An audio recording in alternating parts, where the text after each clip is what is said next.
जय Hind twelfth class. जय Hind twelfth class. चलिए आगे बढ़ते हैं। इस वीडियो में अपन यूनिट 2 को पूरी तरीके से ख़त्म कर देंगे। क्वेश्चन है हमारे पास। क्वेश्चन कहता है विभव मापी वोल्ट मीटर से किस प्रकार श्रेष्ठ होता है। विभव मापी वोल्ट मीटर से किस प्रकार श्रेष्ठ होता है, यानी विभव मापी अच्छा है और वोल्ट मीटर खराब है, यानी वोल्ट मीटर उतना अच्छा नहीं है जितना अच्छा विभव मापी है। ठीक है, तो क्यों है वो सुनते हैं। तो पॉइंट के रूप में पढ़ देंगे। इसमें पहला पॉइंट अपन देखते हैं, फर्स्ट पॉइंट देखते हैं। वोल्ट मीटर जो होता है इसकी सहायता से किसी सेल का विद्युत वाहक बल ज्ञात कर सकते हैं। विद्युत परिपथ के किन्हीं दो बिंदुओं के बीच विभवांतर ज्ञात कर सकते हैं। लेकिन दिक्कत यह है जब वोल्ट मीटर जो होता है ये विक्षेप विधि पर आधारित होता है। विक्षेप विधि यानी जब इसकी सहायता से किसी सेल का विद्युत वाहक बल ज्ञात करेंगे या विद्युत परिपथ के किन्हीं दो बिंदुओं के बीच विभवांतर ज्ञात करेंगे तो इसकी सुई या संकेतक इधर उधर घूमने लगता है, जाने लगता है, इधर उधर जाने लगता है। यानी अपने को उस संकेत को पढ़ना पड़ेगा, तो सुई को पढ़ना पड़ेगा। तो सुई को, संकेत को पढ़ते समय, विक्षेप को पढ़ते समय कुछ त्रुटि होने की संभावना बनी रहती है, गलती होने की संभावना बनी रहती है। ठीक है, तो वोल्ट मीटर जो है विक्षेप विधि पर आधारित होता है। जब इसके द्वारा किसी सेल का विद्युत वाहक बल या विद्युत परिपथ के किन्हीं दो बिंदुओं के बीच विभवांतर को ज्ञात किया जाता है तो इसका संकेतक या सुई में विक्षेप प्राप्त होता है, जिसे पढ़ना पड़ता है, जिसे पढ़ने में कुछ त्रुटि होने की संभावना बनी रहती है। जबकि विभव मापी जो होता है वो शून्य विक्षेप विधि पर आधारित होता है। पढ़ चुके अपन सिद्धांत में। विभव मापी जो होता है वो शून्य विक्षेप विधि पर आधारित होता है। यानी जब विभव मापी के द्वारा उसी सेल का विद्युत वाहक बल या उन्हीं दो बिंदुओं के बीच विभवांतर ज्ञात करते हैं तो शून्य विक्षेप यानी कोई विक्षेप प्राप्त नहीं होता है और अपने द्वारा नापा गया विभवांतर, या जब विक्षेप प्राप्त नहीं होगा तो संकेतक को पढ़ने में कोई गलती भी नहीं होगी क्योंकि वो तो शून्य पर है, जीरो पर है।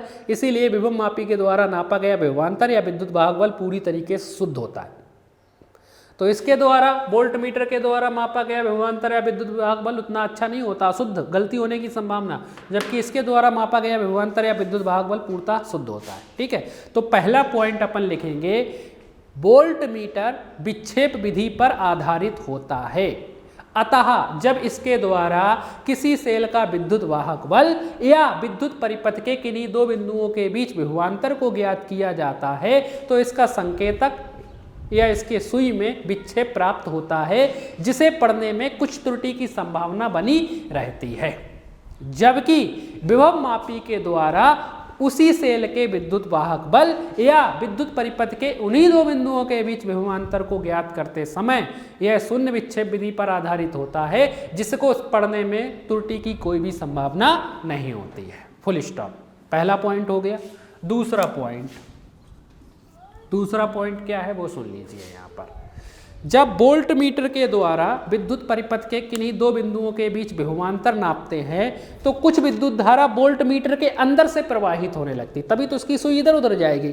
तो जब वोल्ट मीटर के द्वारा किन्हीं दो बिंदुओं के बीच विभवांतर नापा जाता है तो कुछ विद्युत धारा वोल्ट मीटर के अंदर से प्रवाहित होने लगती है। तो कुछ विद्युत धारा उसके अंदर चली गई, शेष विद्युत धारा परिपथ में प्रवाहित हो रही। अब समझ रहे हो इससे क्या होगा।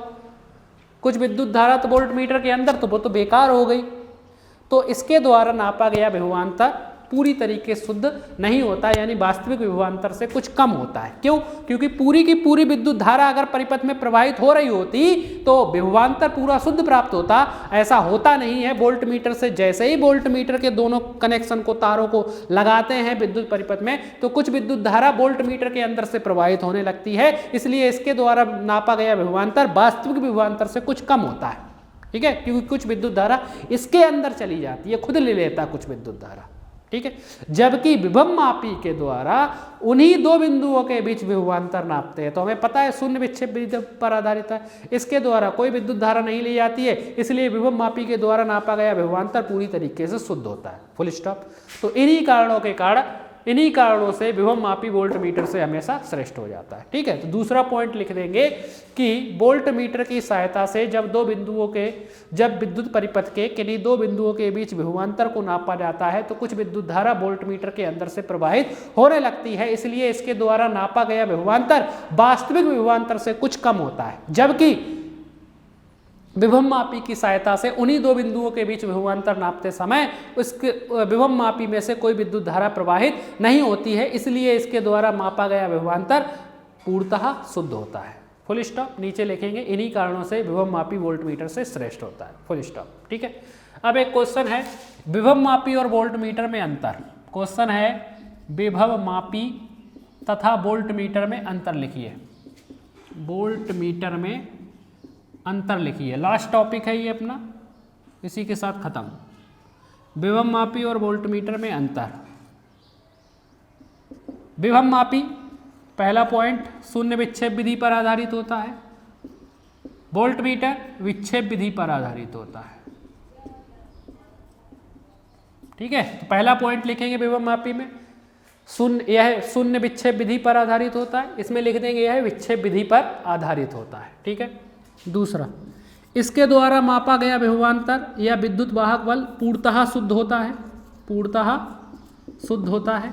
इसके द्वारा नापा गया विभवांतर या विद्युत वाहक बल पूर्णतः शुद्ध होता है। इसके द्वारा मापा गया विभवांतर वास्तविक विभवांतर से कुछ कम होता है। इसके द्वारा नापा गया विभवांतर या विद्युत वाहक बल वास्तविक विभवांतर से कुछ कम होता है। ठीक है। दूसरा। तीसरा, विभव मापी। विभव मापी की बात कर ले। विभव मापी के स्रोत से कोई विद्युत शून्य विक्षेप की अवस्था में विभव मापी के स्रोत से कोई विद्युत धारा प्रवाहित नहीं होती। शून्य विक्षेप विधि पर आधारित, कोई सुई इधर उधर नहीं जाएगी। ठीक है। तो संतुलन की अवस्था बोल सकते हैं या शून्य विक्षेप की अवस्था बोल सकते हैं। तो संतुलन की व्यवस्था बोले तो ज़्यादा अच्छा रहेगा कि संतुलन की अवस्था में विभव मापी के स्रोत से यानी सेल से कोई विद्युत धारा प्रवाहित नहीं होती है, जबकि इसके स्रोत से सदैव एक निश्चित मात्रा में विद्युत धारा प्रवाहित होती लगती है, क्योंकि इसमें तो संतुलन की अवस्था ही प्राप्त नहीं होती। ठीक है। तो विभव मापी में पढ़ चुके हैं, संतुलन बिंदु प्राप्त करते हैं, सिद्धांत जब पढ़ा था तो देखा था। तो संतुलन की अवस्था में इसके स्रोत से कोई विद्युत धारा प्रवाहित नहीं होती है, और इसमें लिख देंगे कि इसके स्रोत से लगातार एक विद्युत धारा प्रवाहित होती रहती है। तीसरे के बाद चौथा, विभव मापी की बात कर लें। विभव मापी की सहायता से किसी सेल का विद्युत वाहक बल ज्ञात कर सकते हैं, किसी सेल का आंतरिक प्रतिरोध ज्ञात कर सकते हैं, किन्हीं दो सेलों के विद्युत वाहक बलों की तुलना की जा सकती है। तो इसके द्वारा किन्हीं दो सेलों के विद्युत वाहक बलों की तुलना की जा सकती है और किसी सेल का आंतरिक प्रतिरोध ज्ञात किया जा सकता है। ये कर सकते हैं विभव मापी की सहायता से। वोल्टमीटर की बात कर लें। वोल्टमीटर की सहायता से किसी सेल का विद्युत वाहक बल ज्ञात किया जा सकता है और विद्युत परिपथ के किन्हीं दो बिंदुओं के बीच विभवांतर ज्ञात किया जा सकता है। बस इससे ज़्यादा कुछ नहीं कर सकते। अपन वोल्टमीटर की सहायता से दो सेलों के विद्युत वाहक बल की तुलना नहीं कर सकते, किसी सेल का आंतरिक प्रतिरोध ज्ञात नहीं कर सकते। वो किसकी सहायता से करना पड़ेगा? विभव मापी की सहायता से। ठीक है। पांचवा पॉइंट, इसकी सुग्राह्यता अधिक होती है, इसकी सुग्राह्यता कम होती है। तो इसकी इफिशियंसी ज़्यादा है और इसकी इफिशियंसी कम है। ये अच्छा बिल्कुल शुद्ध मान देता है और ये पूरा शुद्ध मान नहीं देता है। ठीक है। तो ये हो गया विभव मापी और वोल्टमीटर में अंतर। इसी के साथ अपना ये चैप्टर अध्याय 5 विभव मापी पोटेंशियोमीटर खत्म हो गया है और इसी के साथ यूनिट 2 भी अपनी खत्म हो गई है। ठीक है। आप लोगों का काम है अच्छी तरीके से याद कीजिए, रिवीजन कीजिए। चलिए खत्म करते हैं। जय हिंद।